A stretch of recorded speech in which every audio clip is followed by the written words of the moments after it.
Eu acho interessante e chama muita atenção e marca o visitante, né? E emociona o visitante, é assim um desejo de modernidade, uma vontade da sociedade, da população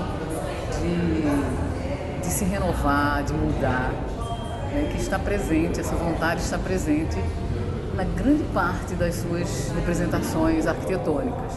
Mesmo quando a gente passa pelos estilos, vamos dizer assim, ou pelas expressões de linguagens estilísticas, eclética, decor, se a gente pode começar a qualificar e categorizar assim, a gente tem sempre uma presença do moderno, né? É bem claro isso. Então, é um desejo de modernidade que é peculiar, isso no sentido amplo, para responder sua pergunta nesse sentido amplo.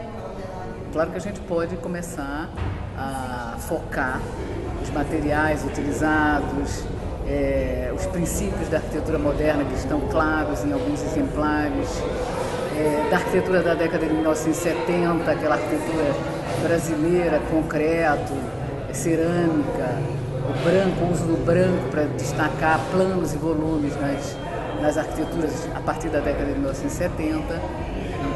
E nitidamente na década de 1940 o uso de diversos padrões, né, que destacam esse modernismo brasileiro do sul, do sudeste, né, que é um pouco diferente do modernismo do nordeste, por exemplo. Olha, o grande ponto, né, da preservação é a duração das coisas, né?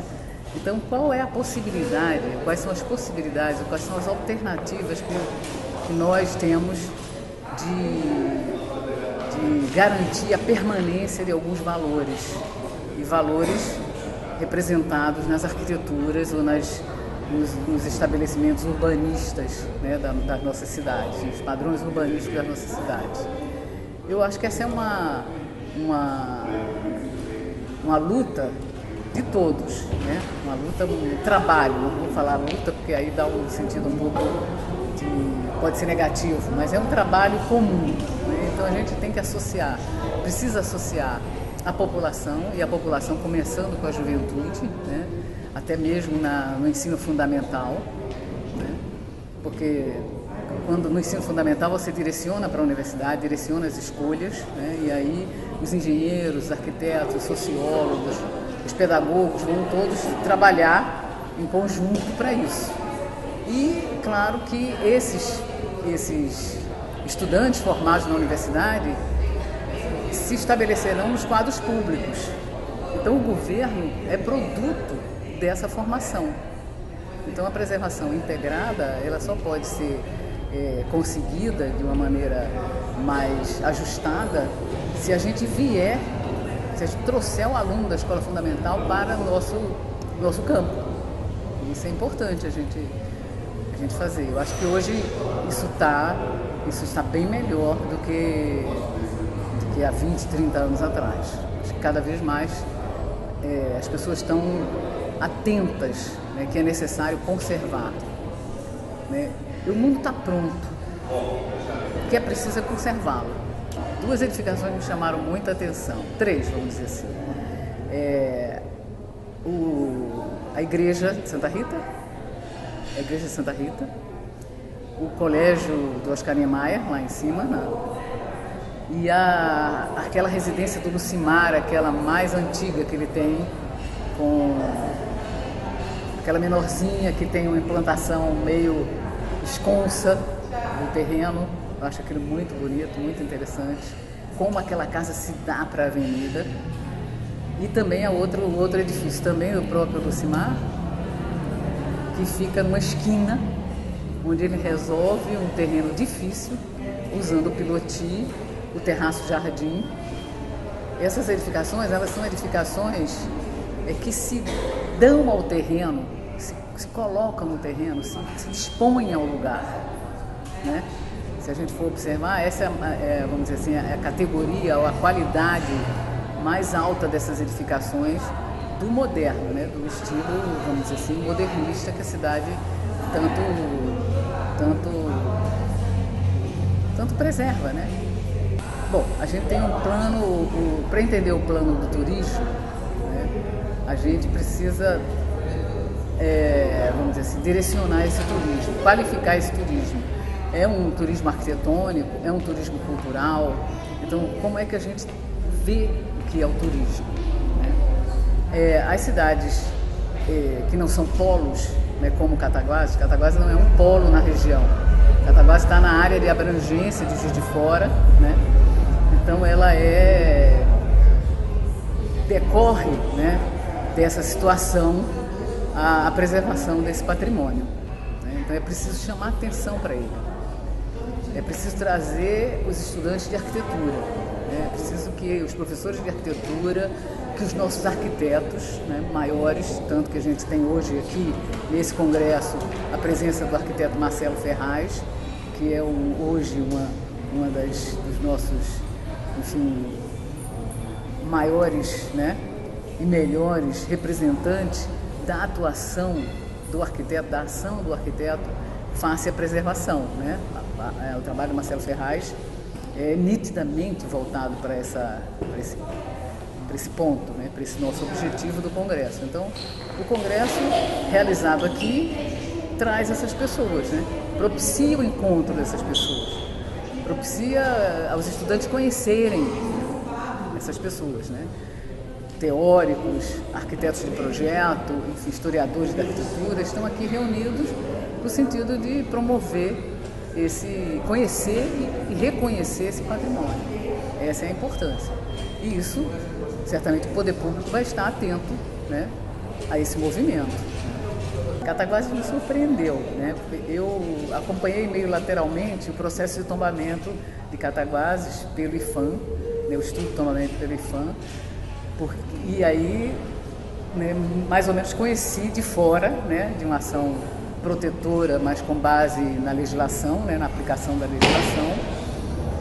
Mas eu tinha notícia de Cataguases com relação ao movimento literário, que foi o que originou, certamente, essa vamos dizer assim, essa base, né, para que a arquitetura pudesse se desenvolver, né? Um movimento literário reconhecido nacionalmente e internacionalmente, no sentido de desenvolver o Brasil, de destacar o Brasil por meio da sua literatura, né? Minas Gerais tem muito isso, e Cataguases, era essa notícia que eu tinha de Cataguases, né?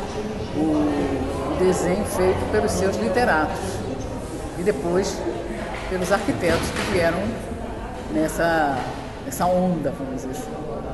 Então me surpreendeu muito positivamente, né? A vontade da população, o interesse dos estudantes, dos professores que estão aqui, realmente foi muito bom, está sendo muito bom.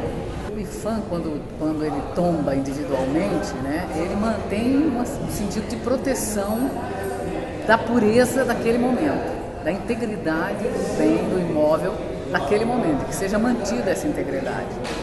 Então, ao longo do processo, certamente, algumas necessidades internas das famílias podem mudar, né? Dado que as pessoas, ao longo de 50, 60 anos ou 100 anos, né, os grupos sociais, eles mudam, né?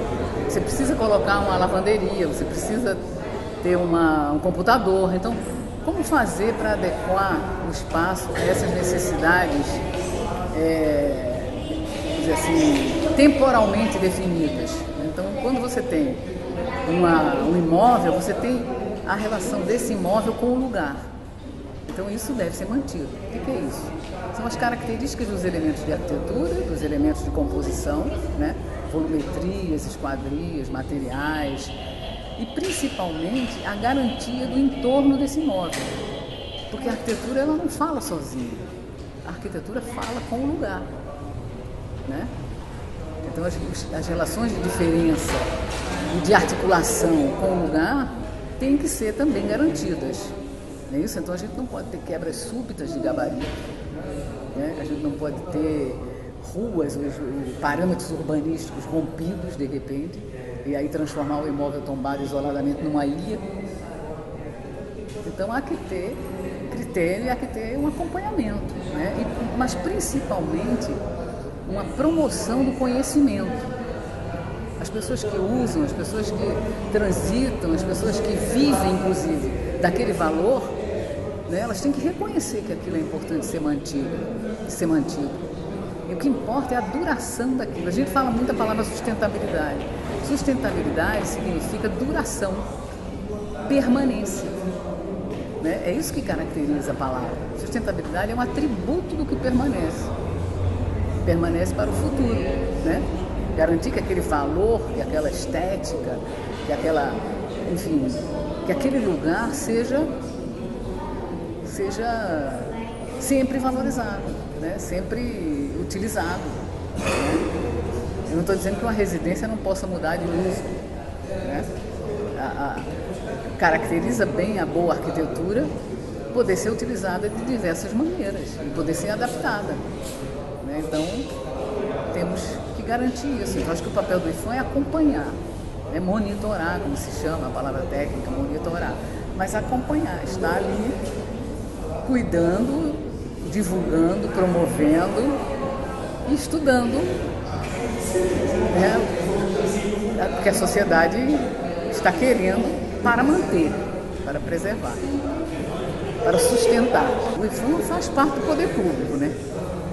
O IPHAN é o poder público.